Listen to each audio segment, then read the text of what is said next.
네, 여러분 안녕하십니까. 중류를 하고 있는 여경입니다. 반갑습니다. 네.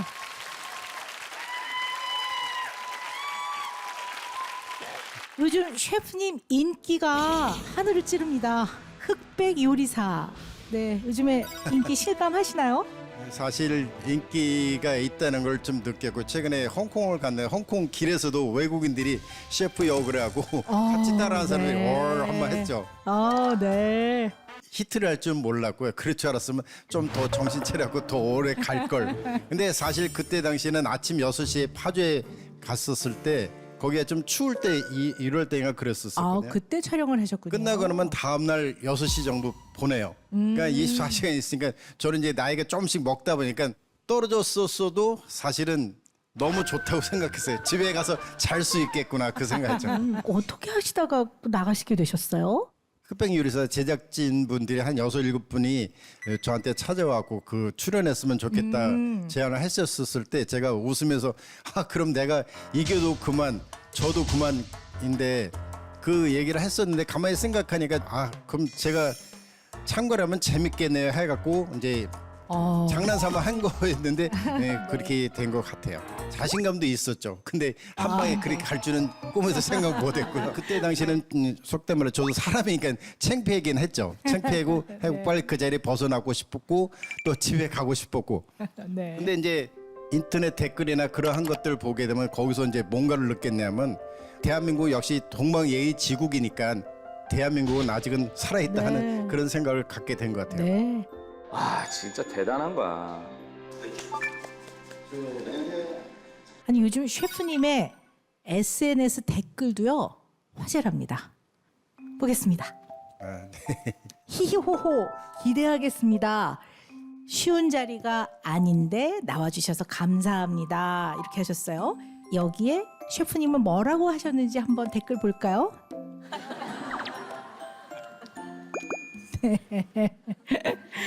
절까지 할 줄은 미처 몰랐습니다. 마지막에 뭘 달아주셨죠? 네, 하트. 저런 거 사용할 줄 아시는군요. 네. 하트는 사용할 줄 압니다. 네. 꼭 여경래 셰프님 때문이라고요?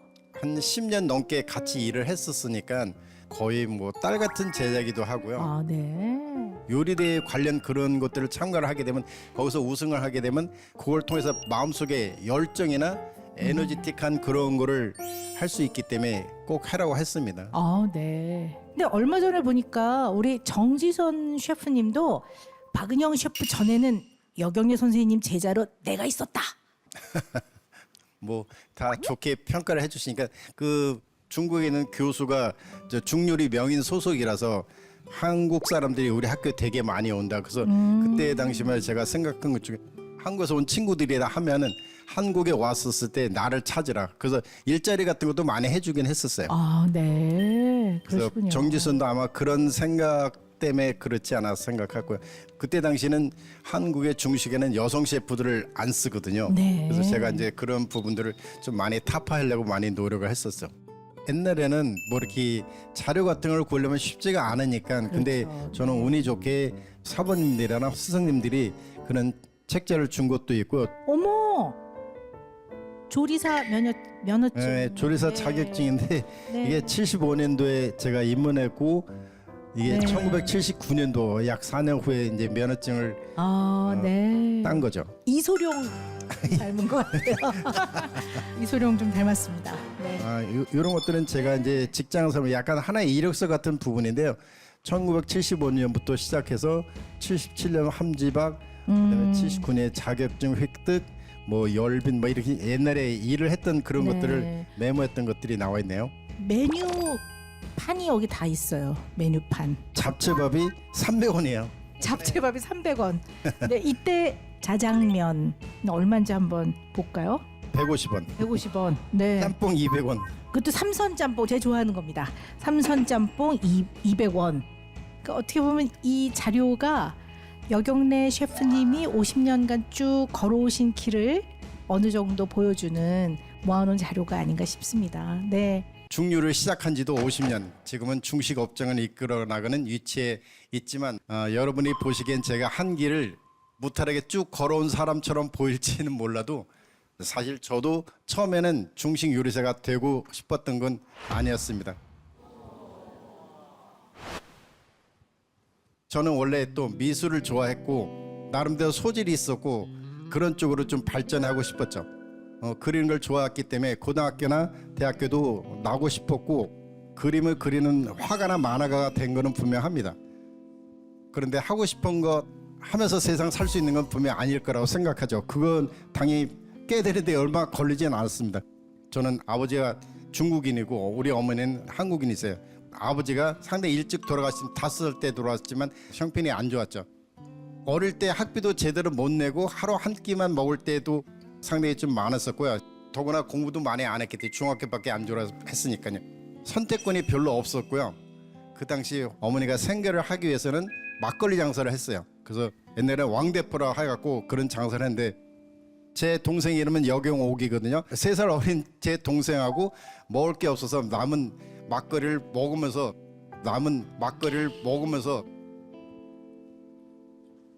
사실 어릴 때 해롱해롱도 많이 돼봤습니다.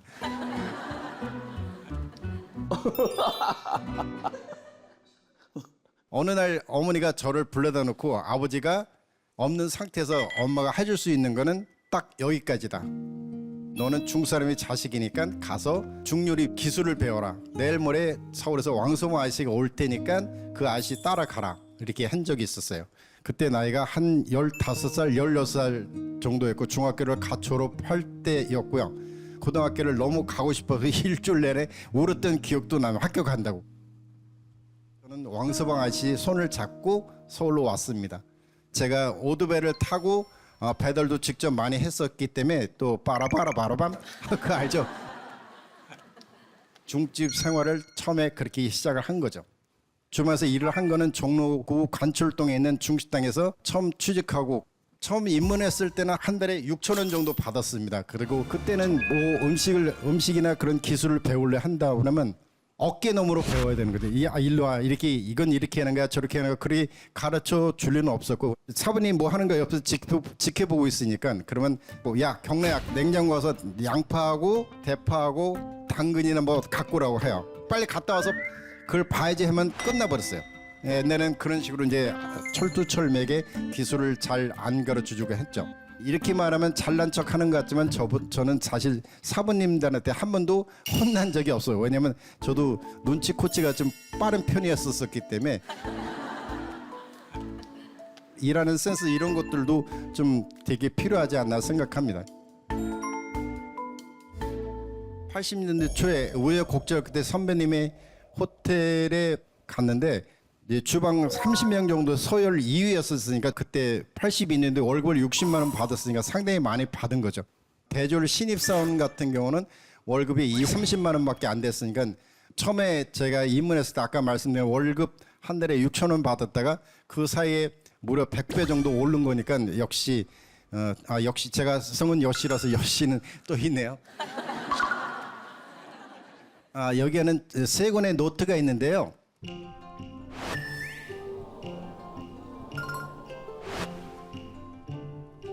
이 책은 우리 스승님이 저에게 물려준 중고로 되어 있는데 요리 비책입니다. 그래서 소림사나 뭐 그런 거 보게 되면 그런 나와 있는 것들처럼 그렇고요. 나머지 2권은 다 제가 직접 입문하면서 썼던 그런 것들이고 이제 제가 이제 그림을 좋아하니까 이런 식으로 이제 그렸던 것들이 저게고요. 가죽처럼 되어 있는 노트에 대한 거는 그림을 다 그려놓고 색깔까지 입혔으니까 그 후배들한테 이게 제가 제 책을 해갖고 제자들한테 나눠주기도 했습니다. 그 친구들이 좀 좋아하죠. 저는 좋아하는 것만 줍니다.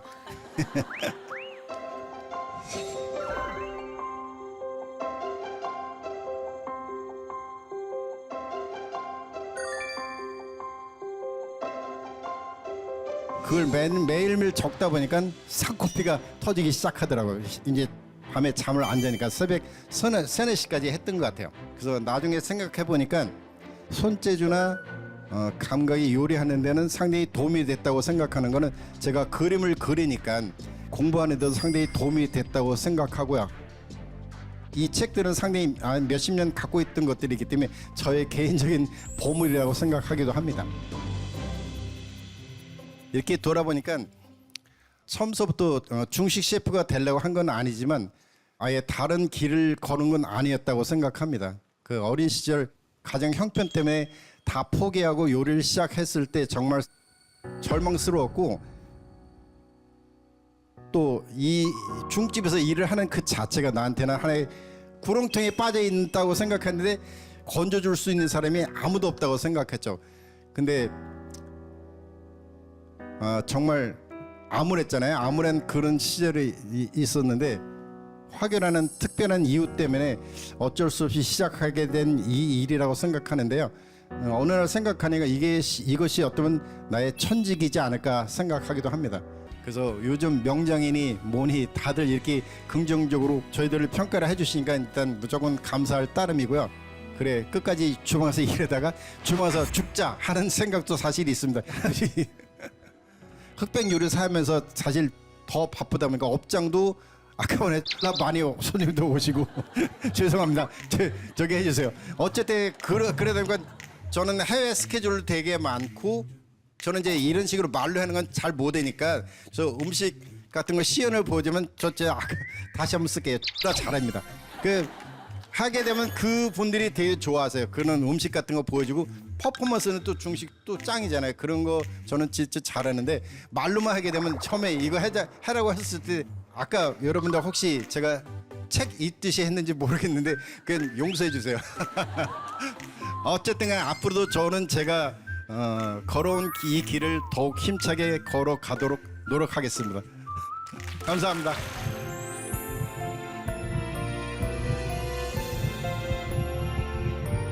어떻게 들으셨어요?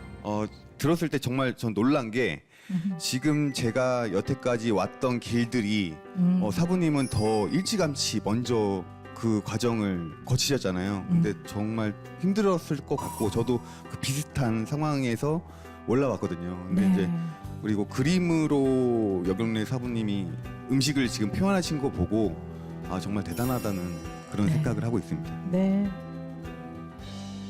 두 분이 흑백 요리사 끝나고 나서 소주나 한 잔 같이 하자 이렇게 말씀하셨는데 사실 바빠서 못 만나셨죠?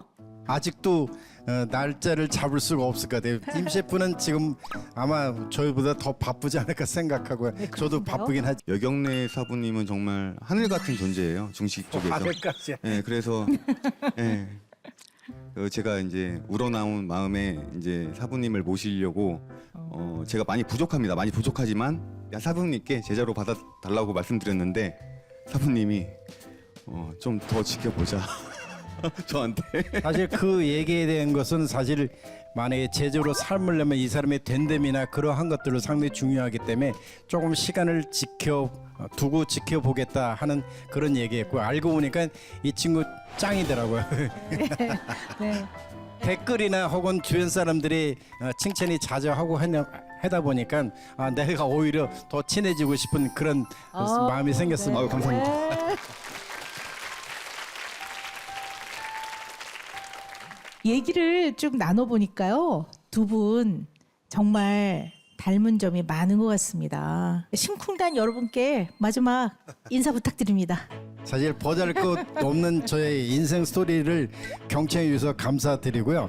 처음으로 여러 사람들 앞에 내 인생 얘기를 길게 했는데 다들 웃으면서 저의 얘기를 경청해 주셔서 감사합니다. 감사합니다. 자, 임태훈 씨 우리 짜장면 만들어 갑시다.